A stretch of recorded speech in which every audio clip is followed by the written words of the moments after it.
اعوذ باللہ من الشیطان الرجیم بسم اللہ الرحمن الرحیم صلی اللہ وسلم تسلیما کثیرا کثیرا برحمتک یا ارحم الراحمین سبحان اللہ عدد خلق سبحان اللہ رضا نفسی سبحان اللہ زینت عرشی سبحان اللہ مداد کلماتہ الحمدللہ عدد خلق الحمدللہ رضا نفسی الحمدللہ زینت عرشی الحمدللہ مداد کلماتہ۔ شروع اللہ کے نام سے جو نہایت مہربان بہت رحم والا ہے۔ سفر حج کی دعائیں اور طریقہ کچھ اللہ کا نام لے کر شروع کر رہی ہوں، اللہ قبول فرمائے۔ اگر حج کا سفر ہو تو جب بیدہ یا کسی بھی احرام باندھنے کے مقام پر سواری ٹھہرے اور پہنچے تو یہ کہے الحمدللہ، سبحان اللہ، اللہ اکبر۔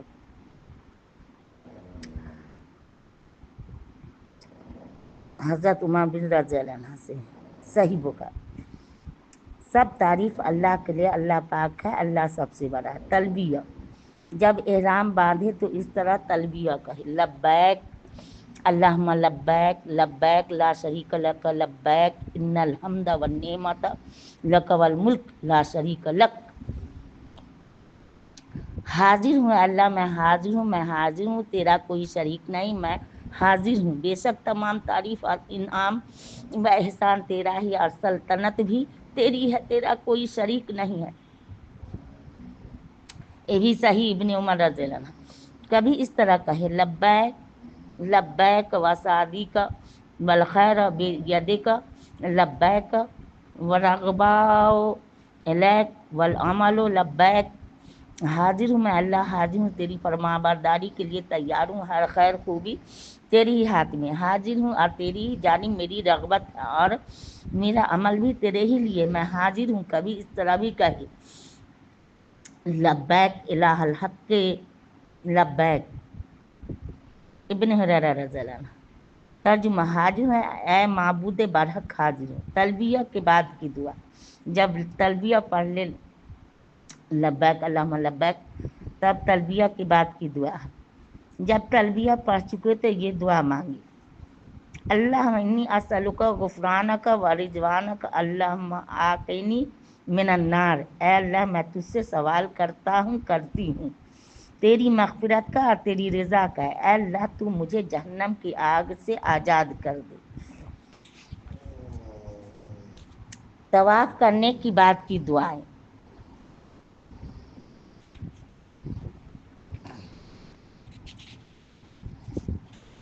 طواف کرنے کے بعد کی دعائیں، جب بیت اللہ کا طواف کرے تو جب بھی رکن حجر اسود پر پہنچے اللہ اکبر کہے۔ دونوں رکن حجر اسود اور رکن یمانی کے درمیان یہ آیت پڑھے۔ ابو داؤد۔ ربنا آتینا فی الدنیا حسنۃ فی الآخرۃ حسنۃ وقنا عذاب النار۔ اے ہمارے پروردگار تو ہمیں دنیا میں بھی خیر خوبی دے اور آخرت میں بھی خیر خوبی دے اور ہمیں جہنم کی آگ سے بچا لے۔ عبداللہ بن صاحب رضی اللہ عنہ، یعنی کہ رکن حجر اسود اور رکن یمانی، جب بیت اللہ کا طواف کرے تو جب رکن حجر اسود پر پہنچا اللہ اکبر کہے اور دونوں رکن کے حجر اسود اور رکن یمانی کے درمیان یہ آیت پڑھی ربنا آتینا، جو ابھی ہم پڑھا ہے۔ یہی آیت کریمہ یعنی ربنا آتینا فی الدنیا حسنۃ فی الآخرۃ حسنۃ وقنا عذاب النار، یہ آیت کریمہ رکن حجر اسود اور حتیم کے درمیان، وہاں تھا رکن یمانی اور حجر اسود، اور یہاں ہے حجر اسود اور حتیم، خانہ کعبہ کا ایک حصہ جو حتیم کا علاوہ جب میں آپ صلی اللہ علیہ وسلم اندر جا کے دعا کی حجر اسود حتیم کے درمیان میں اب پورے طواف کے دوران پڑھتا رہے ربنا آتینا۔ اور یہی آیت کریمہ یعنی ربنا آتینا حجر اسود مقام ابراہیم علیہ السلام کے درمیان پڑھے۔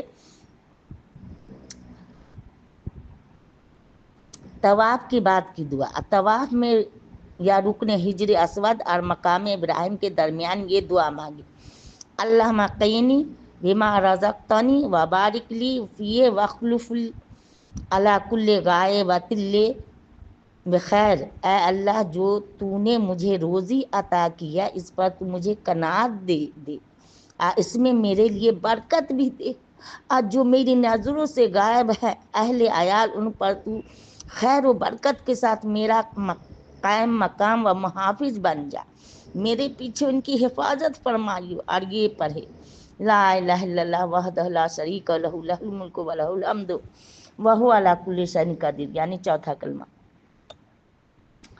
اللہ کے سوا، ترجمہ، اللہ کے سوا کوئی لائق عبادت نہیں، وہ اکیلا ہے، اس کا کوئی شریک نہیں، اسی کا سب ملک ہے، اسی کی سب تعریف ہے، وہی ہر چیز پر قادر ہے۔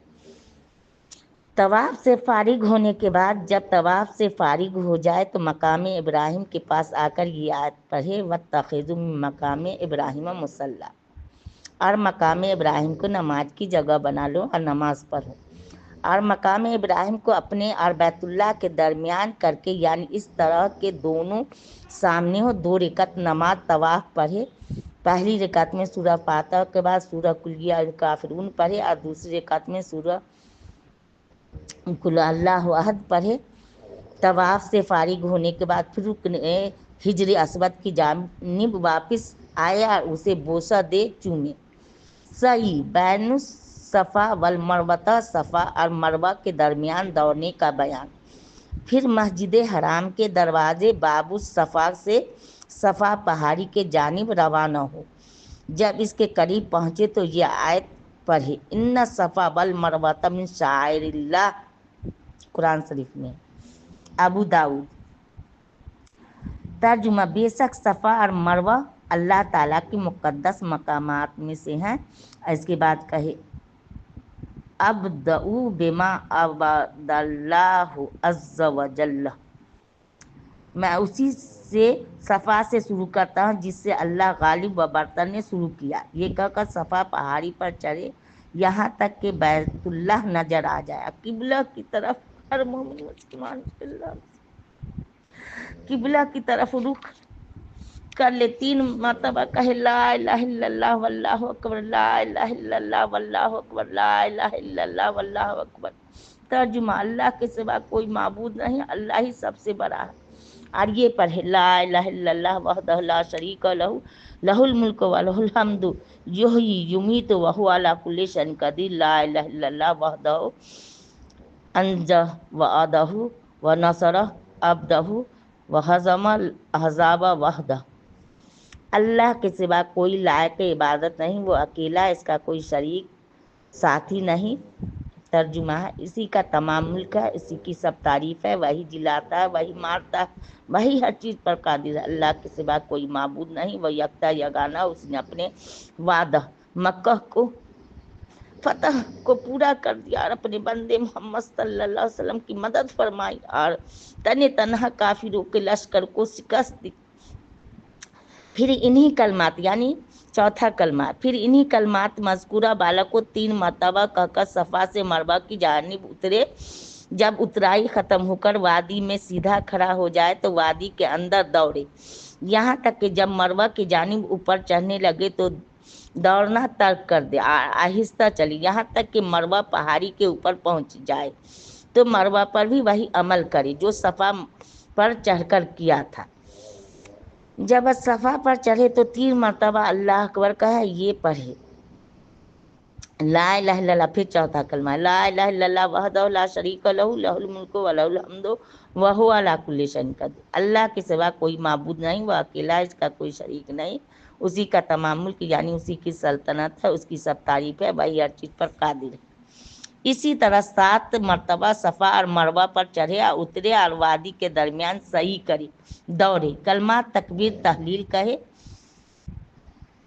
اور چنانچہ کل 21 مرتبہ اللہ اور 7 مرتبہ لا الہ الا اللہ وحدہ لا شریک لہ، چوتھا کلمہ آخر تک پڑھے، اور درمیان میں جو چاہے دعائیں کرے، اللہ سے مرادیں مانگے۔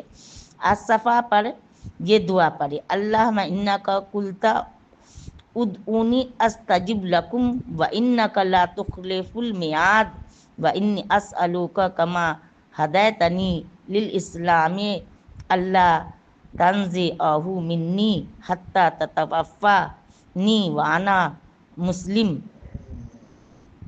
یہ بھی حضرت عمر رضی اللہ عنہ سے، اے اللہ بے شک تو نے ارشاد فرمایا مجھ سے دعا مانگو میں تمہاری دعا قبول کروں گا، اور بے شک تو وعدہ خلافی نہیں کرتا۔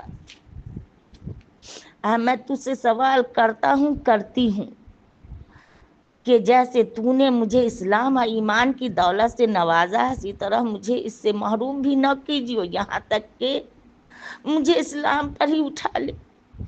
اور صفا مروہ کے درمیان یہ دعا مانگے، ربی اغفر وارحم انک انت العز الاکرم، اے میرے رب تو مجھے بخش دے، رحم فرما، بے شک تو ہی سب پر غالب ہے، سب سے زیادہ کرم کرنے والا۔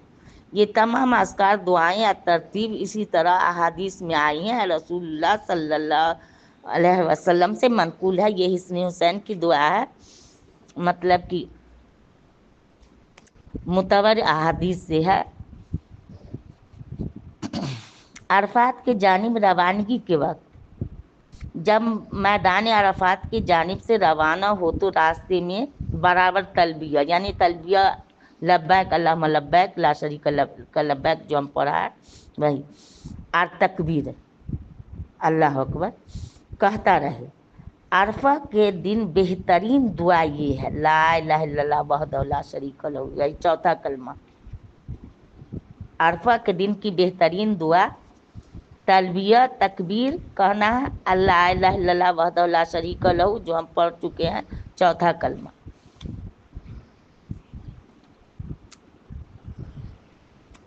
حدیث شریف میں آیا ہے کہ رسول اللہ صلی اللہ علیہ وسلم نے فرمایا، عرفہ کے دن کی بہترین دعا میں نے اور مجھ سے پہلے نبیوں نے جو اللہ کی حمد و ثنا میں بہترین کلمات کہے ہیں وہی مذکورہ بالا کلمات ہے، یعنی چوتھا کلمہ، لا الہ الا اللہ وحدہ لا شریک لہ لہ الملک و لہ الحمد یحیی ویمیت بیدہ خیر وہو علی کل شیء قدیر، اللہ کے سوا کوئی معبود نہیں، وہ اکیلا ہے، اس کا کوئی شریک نہیں، اسی کی تمام ملک ہے، اسی کی سب تعریف ہے، وہی ہر چیز پر قادر ہے۔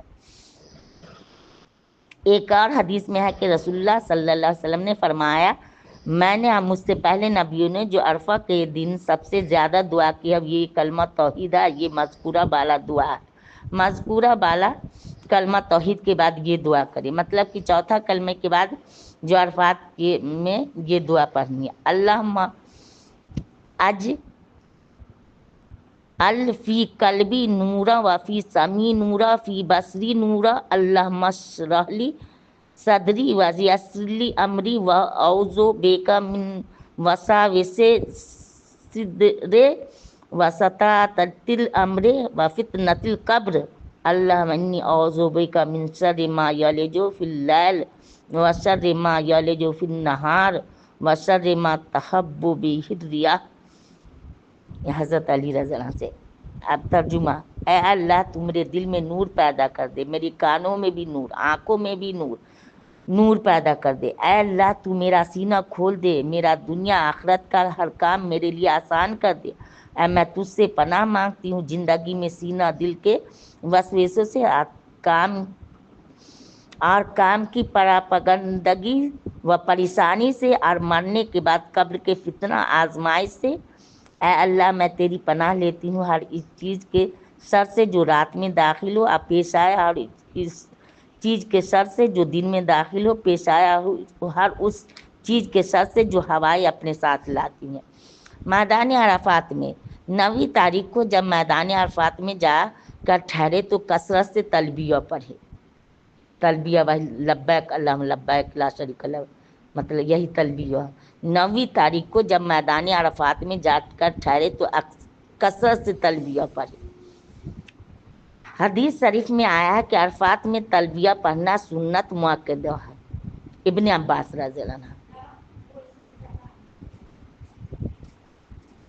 عرفات میں تلبیہ پڑھنے کے بعد کہے، انما الخیر خیر الاخرہ، اس کے سوا نہیں ہے کہ خیر خوبی تو بس آخرت ہی خیر خوبی ہے۔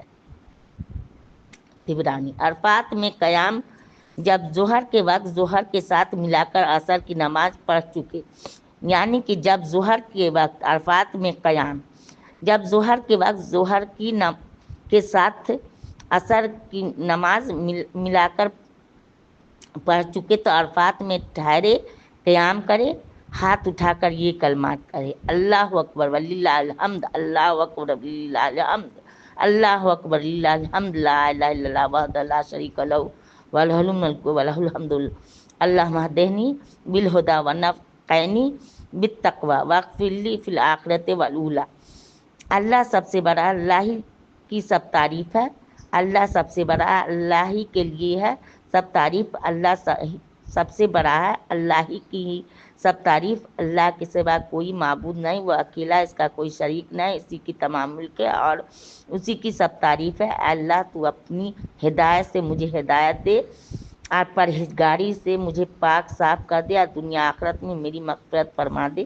اس کے بعد ہاتھ نیچے کر لے، اتنی دیر خاموش رہے جتنی دیر میں انسان سورہ فاتحہ پڑھتا، پھر دوبارہ ہاتھ اٹھا کر اسی طرح عمل کرے جیسا پہلے کیا تھا۔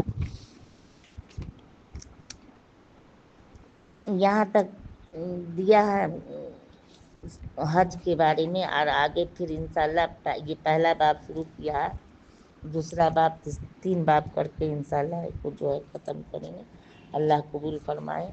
سبحان ربک رب العزت عما یصفون، سلام علی المرسلین والحمد للہ رب العالمین، آخر دعوانا الحمد للہ رب العالمین۔ ناچیز کے زبان سے نکلا اللہ جو غلطی ہے معاف کرے، آپ قبول کرے، آپ لوگ بھی معاف کریے گا۔ ابھی حج کا زمانہ ہے، حاجی سب سنے گا اور میرے بھی دعا میں شامل رکھے۔ السلام علیکم ورحمۃ اللہ وبرکاتہ۔